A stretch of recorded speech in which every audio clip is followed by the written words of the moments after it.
Olá pessoal, como estão? Hoje nós vamos falar sobre exigências familiares, ou seja, a perfeição. Quando a família exige demais, quando os pais exigem demais, quando a gente se sente pertencente a uma família que tem várias crenças e uma delas é a busca, a meta por perfeição. É sobre isso que nós vamos falar na live de hoje. Deixa eu botar aqui o tema para quem for chegando, sejam bem-vindos. Então vamos falar sobre exigências familiares. Dentro do tema dessas exigências familiares, hoje nós vamos falar sobre perfeição. E assim, já aviso que essa live é gatilho, né? É tema para a próxima live. Por quê? A próxima semana. Porque na próxima semana nós vamos falar sobre o TDAH, o transtorno de déficit de atenção e hiperatividade. E por que eu escolhi falar sobre isso na próxima semana?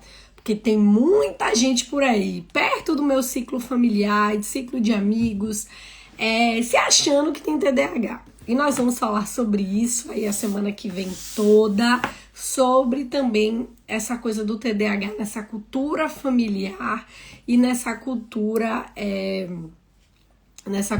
aí, como é que eu vou dizer, pós-moderna, né? Que é um incentivo constante para que a gente tenha falta de foco e muitas dificuldades, deixa eu fixar aqui o comentário antes que ele suma, e muitas dificuldades em estar conectado com as nossas, com o que precisa ser conectado, né? Ou seja, ou nós somos direcionados a termos hiperfoco, ou nós não somos direcionados a não termos foco. E por aí tem um monte de gente com déficit de atenção achando que tem TDAH. E é sobre isso que nós vamos falar na próxima semana. Então fique aqui para entender o que é que as exigências familiares, essa coisa da perfeição, tem a ver com o TDAH. Então já é um gancho, um gatilho para o tema da próxima semana. Gente, tá muito calor aqui em Portugal. Quem é o pessoal aqui de Portugal? Vou tentar abrir mais aqui a janela, mas tá difícil. Aliás, já tá aberta. Quem é aqui de Portugal? Quem tá aqui de Portugal? Me conta aí quantos graus estão fazendo onde vocês estão. Tá muito quente. Eu acho que hoje bateu 38. E só um minuto. E a gente tá sofrendo. Então eu tive que abrir a janela porque tá demais. Vamos lá. Então, vamos falar sobre essas exigências familiares e a perfeição. Primeiro porque eu resolvi falar sobre esse tema. Vocês estão observando que eu tô constantemente agora trazendo temas sobre relações familiares. Eu tenho trabalhado muito com famílias. Então, vocês vão perceber que eu vou falar basicamente de saúde mental dentro do contexto familiar. Tá? Sempre dessa forma. E aí eu vou trazer vários temas que estejam direcionados à família. Então, e aí o que foi que me fez falar sobre perfeccionismo? Primeiro que a gente já vinha no tema das semanas passadas falando sobre relações entre irmãos, relações entre amigos também, né? E quanto isso influencia na nossa família. Mas esse tema me chegou após o atendimento de algumas pessoas na semana passada, onde o tema perfeccionismo surgiu como algo muito, muito forte.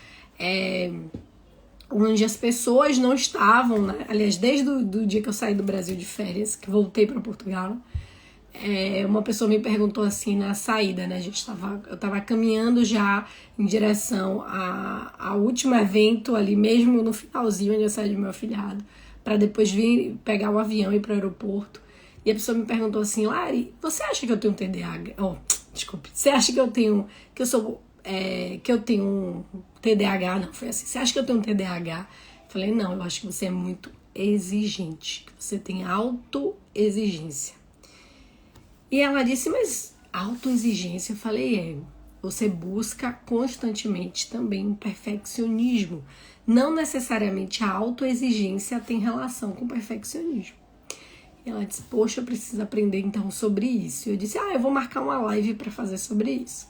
Só que eu tenho minha programação feita há algum tempo e isso não era um dos temas. E aí, semana passada, me chegaram alguns pacientes com esse tema, trazendo o perfeccionismo como algo que traz peso para a vida delas.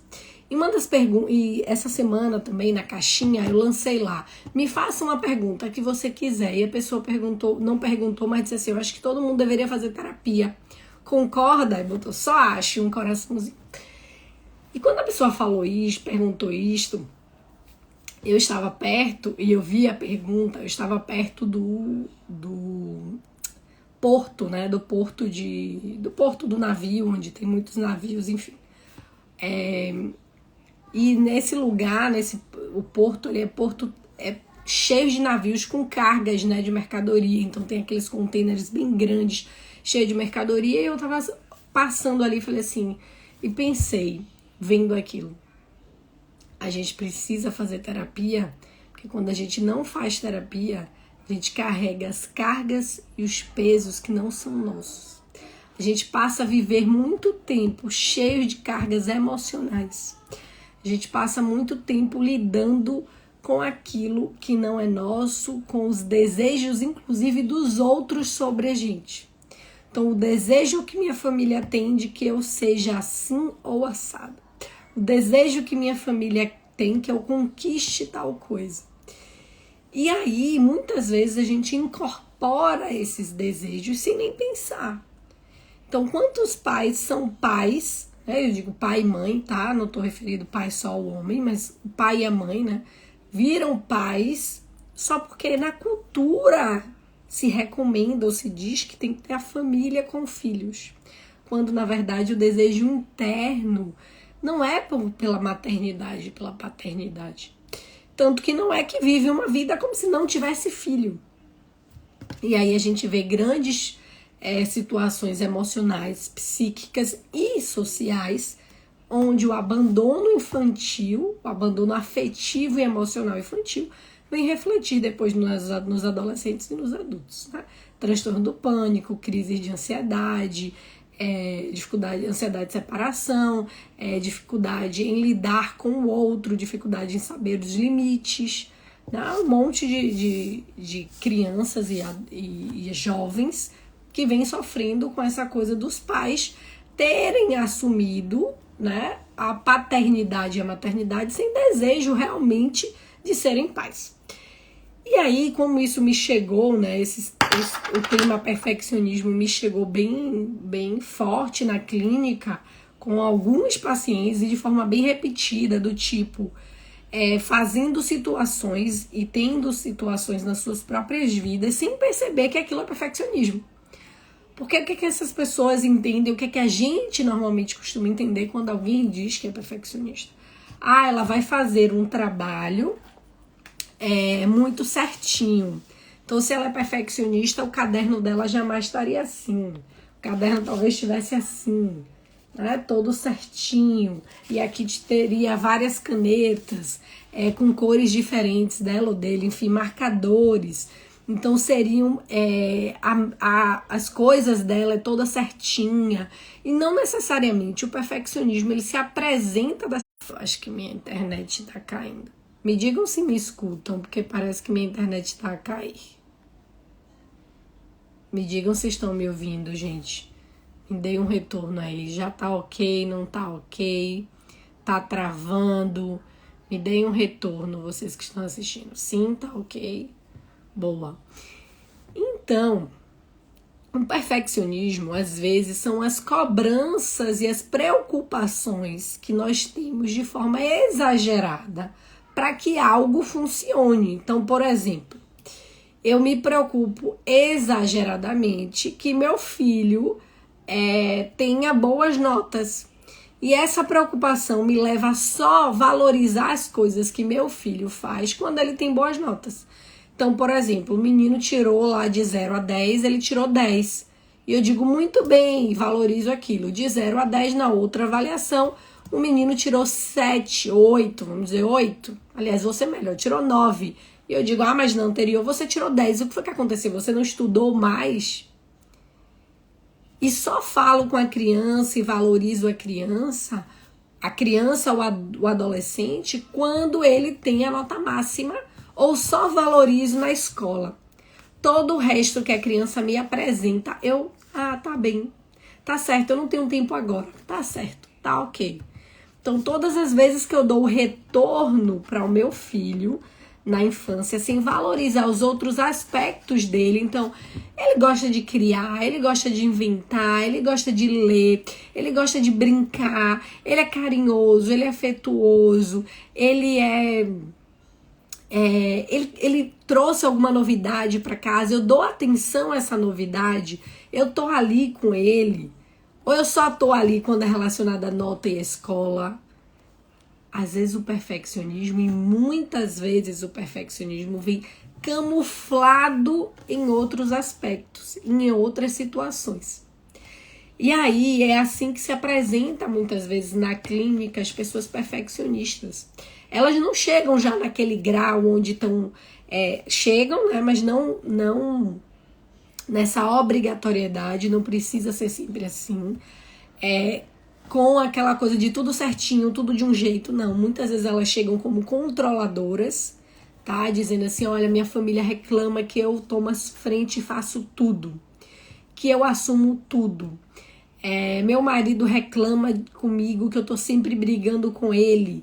Então, o perfeccionismo, ele vem camuflado de controle, ele vem camuflado de autoexigência, ele é camuflado por mães e pais pela desvalorização dos outros aspectos da vida do filho.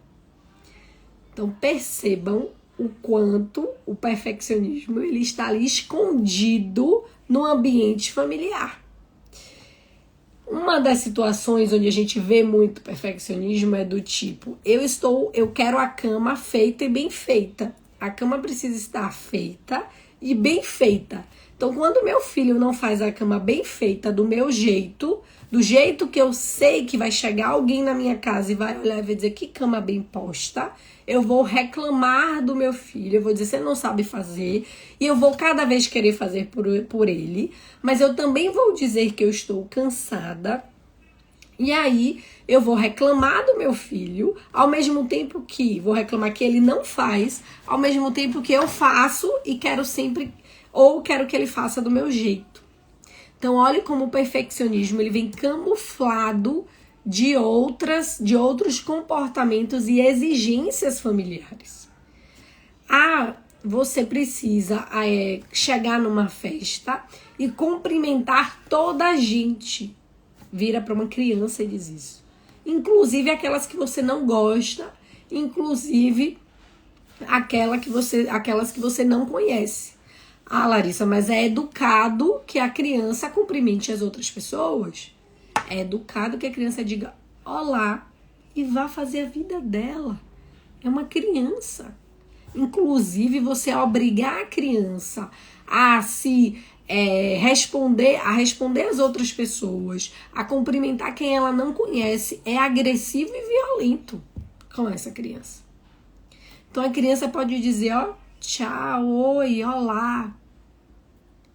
E tudo bem, não precisa ir dando beijinho em todo mundo. Mas tem pais que obrigam, pais e avós prestem atenção, que obrigam os netos e os filhos a estarem sempre beijinho, oi, oi em toda a gente. E aí essa criança cresce. O que isso tem a ver com perfeccionismo? Ela precisa se comportar de forma perfeita na frente dos outros.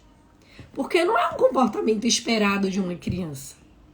A criança chega, ela quer brincar, ela vai falar com outras crianças, ela não vai cumprimentar o adulto. O adulto, no seu lugar, ele tem o seu papel de dizer, olha, fala oi para as crianças, para os adultos. Diz oi para as pessoas, cumprimentam as pessoas, diz olá. Mas não precisa ser beijinho e abraço em todo mundo, isso é violência, inclusive. Porque ao fazer isso, ela está permitindo que outros adultos toquem o seu corpo. Então é importante que essa criança, que a gente quando diga para a criança, por exemplo, vá cumprimentar, diga, dê um olá ali para as pessoas. Isto é mais educado. Diga boa tarde para as pessoas, diga bom dia, boa noite. Isso é ensinar a criança a ter educação. Mais que isso, é querer que a criança se comporte de uma forma que não condiz com ela, não condiz nem com o adulto, não condiz com ela, com a faixa etária dela, exigindo o perfeccionismo. E aí, quando vem uma criança que cumprimenta toda a gente, o que é que a gente faz? Oh, que bonitinho, tão educado, se comporta tão bem. Ai, que menino responsável. Ah, já percebeu? E aí diz, olha como é responsável.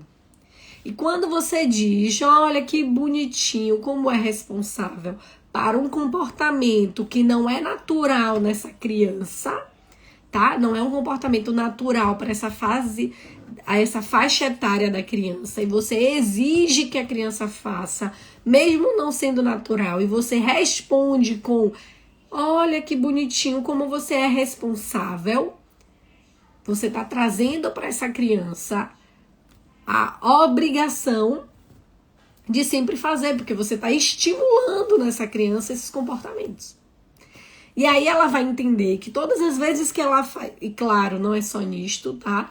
Que eu tô falando de um combo de comportamentos que a criança tem além da faixa etária dela, e nós estamos sempre parabenizando por isso. Ela vai entender que se ela for mais responsável que todas as outras crianças, se ela tiver comportamentos mais responsáveis que os amiguinhos, que os primos, ela é parabenizada por isto. Então ela vai se cobrar sempre por ser mais exigente com ela mesma, e aí vai se cobrar sempre e ter pressão sobre si mesma, alimentada pela pressão familiar do seja mais responsável, olhe seu irmão, olhe seu primo. E isto gera na criança e no futuro adolescente e adulto a sensação e o sentimento de obrigação de querer ser responsável. E de querer entrar e ficar correndo atrás da chamada perfeccionismo. Então, olhe como algumas exigências familiares tocam neste lugar da exigência e da busca pelo perfeccionismo. Então, se eu estou sempre recebendo da minha família elogio, parabéns, presente, prenda aqui em Portugal, respostas positivas ao meu comportamento além do que é esperado para minha idade, eu entendo que eu devo sempre me comportar além daquilo que é esperado para mim. Então, se todos os meus colegas numa turma de 42 tiraram 7 ou 8, eu tenho que tirar 9 ou 10 na avaliação. Ah, mas você tirou 8, toda a gente tirou 8. Mas eu não me contento com 8 a partir do momento que eu tenho que estar sempre acima.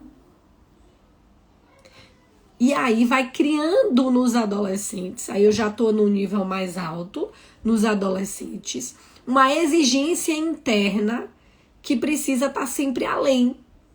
E aí nós vamos verificar nas escolas um monte de jovem que chega à avaliação e eles estão tremendo porque eles não conseguem nem olhar as notas. Aqui em Portugal, por exemplo, as notas saem no mural. Então, eles não conseguem ir ao mural olhar a nota que tirou. Ele tem que pedir a um colega para fazer isso, porque ele tem muito medo. E ele não quer que os pais saibam. Porque a autoexigência começa a ficar grande internamente. Então, muitas vezes, esse perfeccionismo, ele vem escondido. Ele vem revestido de outras situações. Nós vemos muito nos esportes, né? Filhos que fazem um gol, por exemplo, e o pai diz assim, mas você antes perdeu 3. Você fez um gol, mas antes você perdeu 3. Precisa melhorar da próxima vez. Aí tem uma norte-americana, ela é chinesa e norte-americana ao mesmo tempo, que ela ficou famosa por criar os filhos de forma muito rígida. As filhas de forma muito, muito, muito rígida mesmo. Do tipo, ganhar uma carta do dia do aniversário dela, a filha de 7 anos fez uma carta. E ela olhou para a carta e falou, isso não vale nada, eu mereço algo melhor. Você precisa fazer algo melhor para mim. E por você precisa entregar algo melhor. E a criança foi lá, fez a carta e entregou algo melhor para ela. A filha mais velha já está em Harvard. E aí foi questionado, né, se valeu a pena essa cobrança para um desempenho melhor na vida acadêmica e na vida de forma geral, para que ela entrasse na melhor universidade com uma das melhores notas do país. E eu me pergunto, o mundo, gente, não é feito só de desempenho acadêmico, nem de alto desempenho. Provavelmente essa pessoa até tenha sucesso financeiro, mas não consiga ter sucesso em outros aspectos da vida. E a vida é feita só de sucesso financeiro? E mais, nós estamos criando filhos, não é para hoje, é para daqui a 20 anos. Então essa menina hoje ela está em Harvard, na universidade, uma das melhores escolas do mundo, cursando um curso talvez muito bom, só que pode ser que daqui a 3 anos ou menos, uma inteligência artificial venha e tire o emprego dela. Porque não vai ser mais preciso força humana. E aí vai ser preciso inteligência emocional, e ela não tem. E sabe por que ela não tem? Porque a mãe proibia amigos em casa, proibia que ela tivesse vida social fora das férias. É saudável para esta pessoa? Não é saudável. E aí faltam as habilidades e estratégias de comunicação, de relacionamento. Então, muitas vezes, as exigências familiares para que a criança, o adolescente, seja apresentável para o outro, né, para a sociedade, vão trazer consequências em outros aspectos da vida. Então, pessoas, adolescentes e adultos que possuem dificuldade em se relacionar. Não conseguem ter namorados, namoradas, e não é porque não querem, porque podia ser opção, mas é porque não conseguem se relacionar de um outro lugar. Quando vai criando intimidade, onde ele tem que ficar vulnerável, ele foge. Porque se ele sempre tem que ser mais e melhor, ele jamais vai mostrar a vulnerabilidade dele.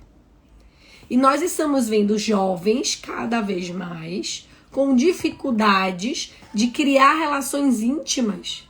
E aí existem hoje cada vez mais relações fluidas e líquidas. Relacionamentos onde hoje se casa, daqui a 3, 4 meses se separa. Porque não está tendo troca de intimidade. Porque para ter intimidade, eu vou ter que ficar vulnerável para o outro. E se eu fico vulnerável para o outro, eu vou mostrar as minhas imperfeições, as minhas sombras. E eu não quero mostrar as minhas sombras. Porque a partir do momento que eu mostro a minha sombra, eu não sou tão boa quanto aquilo que eu fui criada para ser, ou criado para ser. E aí dói. E dói tanto que eu fujo. Eu vou fugir dessa pessoa que eu estou me relacionando. Ou eu vou sempre arranjar pessoas que não estão disponíveis realmente para uma relação. Porque é mais fácil depois culpar o outro e dizer que não deu certo, porque o outro não estava disponível para mim. Ou porque o outro não gosta de mim. Ou porque eu não devo ser boa, assim, quimicamente falando, né? No beijo, no abraço, enfim, na questão sexual, eu não devo ser tão boa. Porque ninguém fica comigo. Quando, na verdade, o problema tá lá, no outro lugar. Que é, eu não fico vulnerável nas relações. Eu não digo o que eu quero, eu não falo dos meus sentimentos, eu não estou aberta para ouvir o outro me dizer não, eu não estou aberta para dar um não ao outro, porque eu não sei estabelecer limites. E aí eu não me relaciono de verdade. E eu fico, né, preocupada, porque cada vez mais a gente tem muita informação na internet, nas redes. E aí eu vejo um monte de gente se autodiagnosticando. Ah, eu tenho TDAH porque eu não sei, eu não consigo ter foco. E aí você vai investigar com a pessoa se ela não consegue ter foco, e a pessoa faz um monte de coisa ao mesmo tempo, e não é porque tem TDAH. É porque é autoexigente. Porque tem uma exigência interna tão grande que quer ser capaz de dar conta de tanta coisa que não vai dar. Não vai dar para ser. Ah, mas minha vizinha dá. A custo de quê sua vizinha dá? A custo de quê? O terreno do outro é sempre mais bonito, é mais verde que o nosso. E isto tem consequências sérias no comportamento. Seríssimas. Tem gente se medicando, usando Ritalina, Adrenal e várias outras medicações para ajudar no foco, para melhorar o desempenho, para tentar ser o mais perfeita possível, para ter o maior nível de desempenho, melhorar o seu desempenho, entendendo que a vida não é só alto desempenho. A vida não é só isso. Então, uma das melhores estratégias para você sair dessa pressão familiar em busca da idealização, né, do perfeito, socialmente perfeito. Deixa eu desligar aqui o WhatsApp que está aberto no computador. Então, assim, muitas vezes pessoas vivem, né?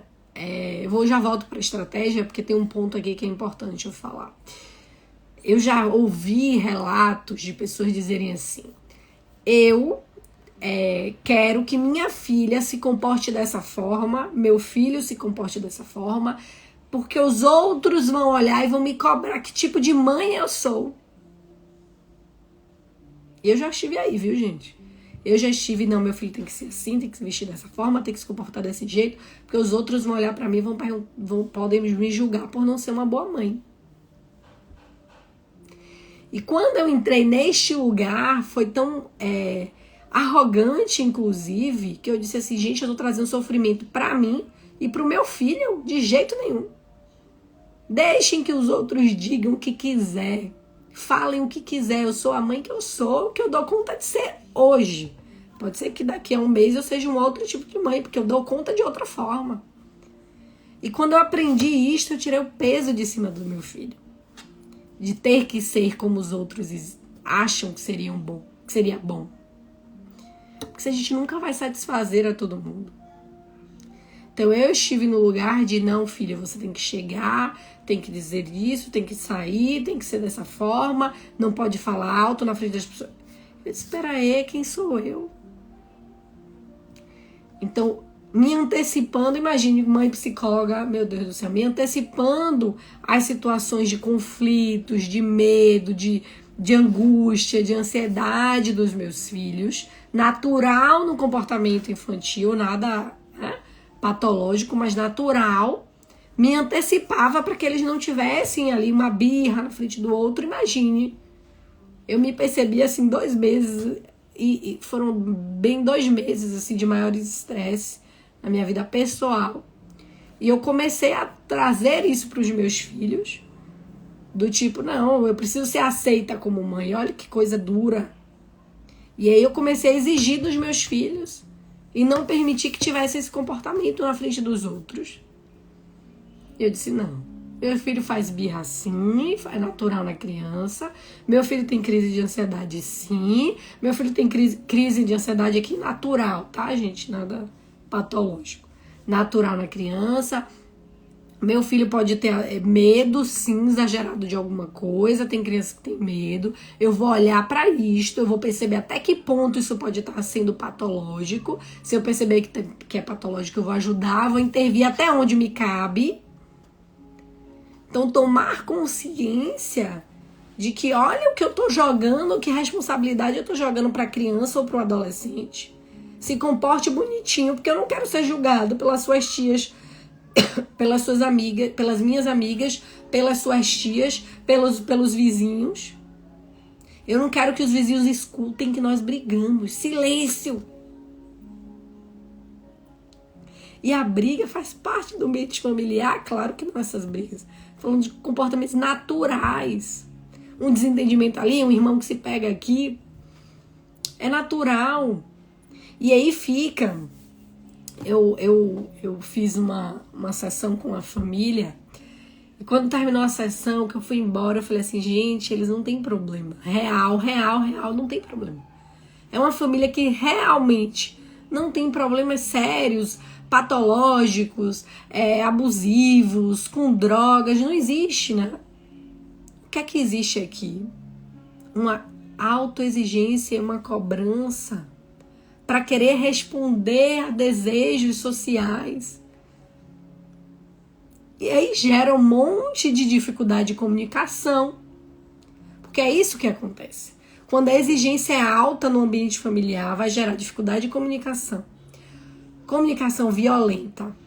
Vai gerar crises de ansiedade e adoecimento da saúde mental. E que gera ansiedade, estresse, depressão e outras patologias. Então vai gerar um ambiente familiar onde ninguém suporta estar. E na verdade o maior problema é porque tem uma exigência alta por ser algo, né, e por estar de um jeito, por vestir uma camisa que não condiz com a realidade e nem precisa. Eu não quero mostrar as nossas imperfeições, as nossas dificuldades em ter algo, né? Ou em ser de um jeito ou ser do outro. Eu não quero mostrar isto. Então eu mostro que tá tudo bem, todo mundo tá ali elegante, fino, magrinho, bonitinho, seguindo uma rotina. Aparentemente todo mundo bem vestido, a roupa não tem uma nódoa, tá super bem passada. Mas tá todo mundo infeliz, todo mundo tomando medicação. Porque aos olhos do outro, eu preciso estar perfeita. E que necessidade é essa de ser aceito pelo outro que precisa até mostrar o que não é realmente? Famílias que ficam muito preocupadas com o julgamento externo e por isso exigem dos seus membros perfeição, estão buscando ser aceitas em algum lugar. Estão tentando ser aceitas em algum lugar. E aí às vezes me apetece dizer assim, olha, você já é amada, você já é aceita. Pare de ficar buscando lá. Sua família já te aceita como você é mesmo. Porque mesmo você tentando esconder, eles já sabem que vocês são. Solta o peso e recebe o amor de quem te ama assim, torto mesmo, recebe. Para receber um pouco o amor dos outros. Em vez de ficar querendo o tempo todo agradar e com medo de ser rejeitado, que nem consegue perceber o amor que chega. Então, como é que a gente faz para lidar com famílias, mães, né, muito exigentes? Aí tem uma nova moda agora, né, de mães, como é que chamam, né? Neurotípicas não, mães egocêntricas, né? Mas o pessoal tá com um nome aí agora que é uma patologia, esqueci o nome da patologia. Mas um monte de gente dizendo que tem por aí agora mães que são egoístas e tal. Como lidar com essas mães que são que exigem muito, são autoexigentes e exigem muito dos filhos. E aí os filhos não correspondem às exigências da mãe, começam a se achar insuficientes e incapazes e vão descontar isso em outros aspectos. Mas como é que a gente lida, né? Quais são as estratégias? A primeira é comunicação. Se comunicar de forma aberta, se comunicar de forma clara, muito clara. Comunicação aberta e clara. Comunicação não violenta é a chave fundamental, tá? A segunda, e como faz isso? Bom, aí curso de comunicação não violenta, eu tenho um curso. Terapia, venho fazer psicoterapia para aprender a se comunicar. Obrigada, Chico Água. Segunda estratégia importantíssima é aprender a dar limites e dizer ao outro, dizer inclusive para os pais e para as mães, olha, aqui é meu lugar, já chega, tá pesado, eu tô carregando algo que não é meu mais. Chega, então dá limite. Larissa, e quando é que eu sei que eu devo dar limite à minha mãe, que é perfeccionista, que é exigente? Quando você sentir que tá pesado demais, responder aquilo que sua mãe quer que você faça. Então, muitas vezes você não vai pra festa da família tal, você tem que ir pra festa, vai todo mundo perguntar de você, você precisa isso, você precisa aquilo, e começa a pesar demais. Começou a pesar demais, está sendo uma exigência que não é necessária. Então você tem que ir, você tem que se vestir desse jeito, você tem que falar com as pessoas, você tem que levar tal coisa. Prepare uma comida boa pra levar pra festa, porque cada um vai levar um prato, vê se faz direito. É melhor você pagar que você não sabe fazer, não. Quando começar a pesar nas costas, é hora de dar limite. E dar limite é dizer, não, eu não vou fazer. Não, eu não preciso responder a tudo que você quer. Eu sou sua filha, mas eu não sou a extensão sua. Não sou a sua extensão. E como eu não sou sua extensão, eu não preciso responder a todos os seus desejos. Tá? Então, a segunda coisa é dar limite. Certo? Importantíssimo. Comunicação e dar limite. Gente, a terceira estratégia não vem como estratégia direta. Vem e não vem, que é você aprender a entender o que é seu, quais são as crenças da sua família, que crenças é essa que sua família carrega, que te deixa... tô passando aqui para ver se ainda falta falar alguma coisa. Que faz com que você esteja sempre se cobrando mais e mais. Quais são as crenças que sua família carrega? E o que essas crenças batem em você ao ponto de você não achar que você é suficiente? Que você é bom no que você faz? Ou você achar que você nunca vai ser bom o suficiente para essa família? Então, quais são as crenças que estão por trás? Larissa, como é que eu sei as crenças que estão por trás? Trabalho de psicoterapia. Primeiro lugar. Às vezes a gente percebe algumas crenças como só é bom o suficiente, a pessoa só é boa na nossa família quando ganha acima de 5 mil reais. Ou só é bom o suficiente quando tem um carro tal. Ou só é bom o suficiente quando casa. A gente tem que perceber dentro, ou quando tem filho. Só é bom o suficiente quando casa e quando tem filho. Quais são as crenças que estão ali na nossa família? E crença, gente, não é só o lugar de... a gente só acha quem é bom de tal jeito. É perceber aquele comportamento ou aquelas frases que vêm na família e que, tipo assim, sabe fulano se deu mal na vida. Casou muito cedo, teve filho muito cedo, não ganha bem, deu mal na vida. Aí você vai olhar a vida de fulano. Fulano batalha, trabalha, realmente casou cedo, realmente não é filho velho, mas trabalha, batalha, tem o seu, tem sua casinha, tem o seu carro, tem sua vida organizada, mas tá ali lutando. E aí você diz, caramba. Então, olhar as crenças que estão ali enraizadas nessa família. E que limitam, e que te trazem medo, porque a crença em si não diz nada. Mas a crença que limita você. Como é que faz isso? Processo de psicoterapia.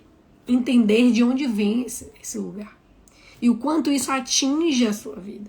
O quanto as cobranças e exigências da sua família para com você te deixa inseguro e te trazem peso.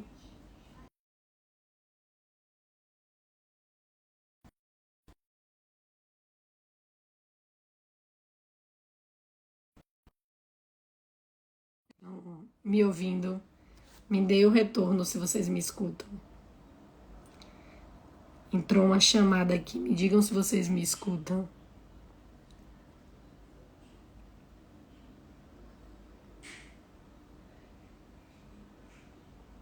Me digam, gente, me escutam? Me dê o retorno, sim, não. Ok? Beleza. Pronto. Entrou 2 chamadas aqui, às vezes fica mudo o microfone. Então, fazer essa análise, fazer essa autocrítica, essa autopercepção é a terceira estratégia. E se não funcionar, se tá percebendo, pô, não tá dando certo, eu continuo me exigindo demais, eu continuo me cobrando demais. Hoje eu recebi uma mensagem de uma ex-paciente que ela disse assim, eu agora já consigo aceitar quem eu sou, apesar de ainda ter dificuldade de gozar esse novo lugar do que eu sou. Então, ela já conseguiu se libertar dessa autoexigência, desse perfeccionismo, mas ainda é difícil para ela ter o sentimento de merecimento, sabe? De gratidão, de eu mereço, eu sou grata comigo mesmo, pelo que eu conquistei. Porque por trás, na base, tem altas exigências familiares. E aí, claro, vai voltar a terapia para trabalhar esse lugar do merecimento agora. Porque às vezes a gente vem, trabalha uma etapa, depois passa um tempo, vai viver a vida e tal, e percebe que a necessidade de tocar ainda em um outro aspecto que ficou lá, ou porque você não tinha amadurecimento suficiente na época para olhar, ou você já estava com outras demandas, então você não queria olhar para aquilo. Então ela provavelmente vai voltar, a gente vai olhar para esse lugar, e às vezes é 1, 2 sessões, coisa bem rápida, porque a pessoa já está num processo, né, que eu digo assim, já está na fase do avançado, já superou muita coisa, então ela já consegue rapidamente fazer uma troca ali e ir embora, tá? É sobre isso, essas exigências familiares, essas autoexigências, essa eu botei perfeição, esse perfeccionismo, cobrança pelo perfeccionismo que eu falei hoje, e na próxima terça nós vamos falar sobre o TDAH e a exigência da gente estar sempre buscando melhores desempenho, né? O boom do TDAH. Sobre isso que a gente vai falar na próxima terça. Espero vocês. Essa semana, até sexta-feira, vocês vão acompanhar aí o tema perfeição e exigências familiares e o quanto isso pode ser disruptivo na nossa vida. Para a próxima terça-feira, a gente vai falar sobre TDAH e a busca exagerada pelo alto desempenho e o incentivo ao alto desempenho no contexto familiar, tá bom? Beijos, que bom que vocês gostaram. Até a próxima semana. Obrigada por quem foi chegando, muita gente nova, muito obrigada por vocês estarem me seguindo. Quem ainda não me segue, entrou aqui na live porque foi convidado. Entra aí no meu perfil, onde tem meu nome, Lari Bride, aperta lá seguir, manda essa live para quem vocês acham que se cobra demais, que se exige demais, para que ela olhe um pouquinho para isso, abra os olhos, ela ou ele. Não no sentido de chamar, de dizer que a pessoa é perfeccionista, mas de chamar a atenção, olha, será que esse peso todo que você está sentindo aí, que você está carregando, não é porque você vem de um contexto familiar onde as exigências foram altas? Eu vi que mais de 60% respondeu que tem família e que sabe que sua família cobra demais, é exigente demais e percebem isso. Então isso é sério, tá bom? Divulga essa live para outras pessoas. Beijo!